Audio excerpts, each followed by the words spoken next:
সকালবেলা মানে মাঠে যাওয়ার উদ্দেশ্যে বের হয়েছি। পদ্মার ওপার নদী পার হয়ে যাইতে বাদামের মাঠে যাওয়া, মানে বাদাম তুলতে গিয়েছিলাম। বাদাম তুলতে যাওয়ার পরে মানে কিছুক্ষণ কাজ করতে 5 মিনিটের মতো পরে আমার হাতে মনে একটু মানে আঘাত লাগে, মানে মনে করলাম যে মনে কিছুতে কামড় দিছে। তো পরে সাপ দেখি নাই, পরে দেখি আমার হাতে রক্ত বের হইতেছে।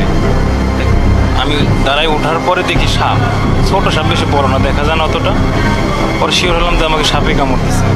পরে আমার ওখানে যে লোক ছিল আমার হাতটা বেঁধে দেওয়ার পরে সাপটাকে মেরে ফেলছে।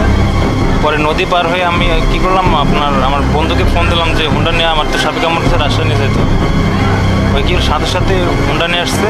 আর নদীটা পার হওয়ার পরেই মানে হুন্ডাই করে এখানে নিয়ে আসছে, আর কোনো বাহানা আসি নাই। প্রায় মোটামুটি 1 ঘন্টা 30 মিনিটের মধ্যে পৌঁছে গেছে রাজশাহীতে আর কি। হ্যাঁ, সাপটাকে ধরে নিয়ে আসছিলাম, এটা রাসেল ভাইপার সাপ।